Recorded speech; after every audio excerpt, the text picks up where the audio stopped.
జనగణమన పడతాను. 100 సంవత్సరాలు బ్రిటిష్ వాళ్ళతో పోరాడిన తర్వాత స్వాతంత్రం రావడం జరిగింది.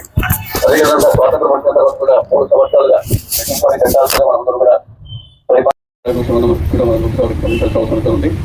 మనకు కూడా ఒక రాజ్యాంగం ఉండాలా, మన కులాల మతాలకు అతీతంగా రాజ్యాంగం ఉండాలని చెప్పేసి డాక్టర్ బిఆర్ అంబేద్కర్ గారు ఆయన కృషితో ఆయనతో పాటు 299 మంది కమిటీల్లో ఏర్పాటు చేసుకొని ఖచ్చితంగా మనకి రాజ్యాంగం తీసుకోవాలని చెప్పే ఉద్దేశంతో 3 సంవత్సరాలు ఆయన కష్టపడి 60 దేశాల్లో రాజ్యాంగం తిరిగి ఇచ్చిన తర్వాత మనకి రాజ్యాంగం ఏ విధంగా ఉండాలని చెప్పేసి కూడా రూపొందించడం జరిగింది. 1950 జనవరి 26న మన భారత ప్రభుత్వం దీన్ని ఆమోదించడం జరిగింది. అప్పటి నుంచి మనం కూడా ఈ రోజు అందరూ కూడా ఎంతో స్వేచ్ఛగా జీవిస్తున్నామంటే కూడా డాక్టర్ బిఆర్ అంబేద్కర్ గారి కృషి అని కూడా మీ అందరూ తెలుస్తున్నాను. అదేవిధంగా నగరపాలక సంస్థలు కూడా మన నగరపాలక సంస్థ ఏర్పాటు అనేక అభివృద్ధి కార్యక్రమాలు చేశాం.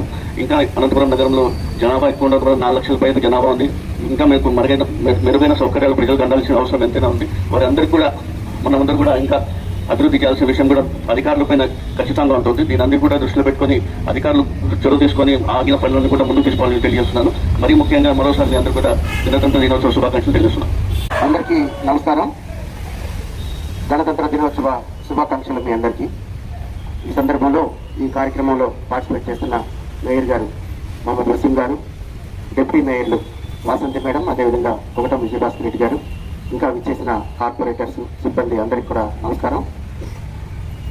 పెద్దలు మాట్లాడుతూ రాజ్యాంగ నిర్మాణం కానీ రాజ్యాంగం ఏర్పాటు చేసుకుంటున్నప్పుడు మనకు ఎదురైన సవాళ్లు ఇవన్నీ కూడా వివరించారు.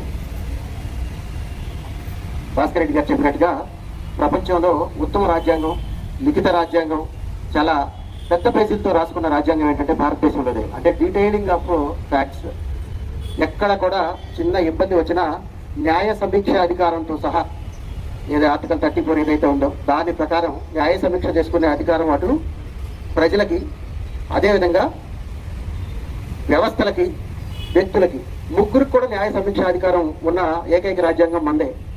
Good morning everyone. అందరికీ కూడా గణతంత్ర దినోత్సవ శుభాకాంక్షలు తెలియజేస్తున్నాను.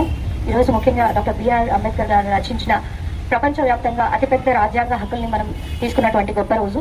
సో ఈరోజు అందరూ కూడా ఇండివిజువల్ రైట్స్ని ఏ విధంగా అయితే మనం ఎంజాయ్ చేస్తున్నామో ప్రతి ఒక్కరి హక్కునే కాకుండా బాధ్యతల్ని కూడా పూర్తిగా నిర్వర్తించాలని ఈ సందర్భంగా మీ అందరికీ కూడా తెలియజేస్తున్నాను. 77వ గణతంత్ర దినోత్సవ సందర్భంగా విచ్చేసిన ప్రతి ఒక్కరికి పేరు పేరున హృదయపూర్వక వందనాలు, గణతంత్ర దినోత్సవ శుభాకాంక్షలు తెలియజేస్తూ 100 సంవత్సరాలు మన దేశ పీడనలో నలిగిన భారతావని 3,45,000 మంది ప్రాణ త్యాగంతో ఈ దేశానికి స్వాతంత్రం తీసుకురావాలని చెప్పి వారు సలిపిన అవిరళ పోరాటం, ఏదైతే సామ్రాజ్యవాద సిద్ధాంతాన్ని సముద్ర తీరాలు దాటించే ప్రయత్నంలో భాగంగా రవి అస్తమించిన బ్రిటిష్ సామ్రాజ్యాన్ని సముద్ర తీరాలు దాటించి భారతదేశానికి స్వాతంత్రం తీసుకొచ్చి స్వాతంత్రానంతరం ఈ భారతదేశానికి ఒక ప్రత్యేకమైన రాజ్యాంగం అవసరం ఉండాలా, వ్యక్తిగత రాజ్యాంగం ఉండాలా అని చెప్పి డాక్టర్ బిఆర్ అంబేద్కర్ గారు రాజ్యాంగం ద్వారా ఈ రోజు మనం ముందుకు పోయిన దినం. ఈ రోజు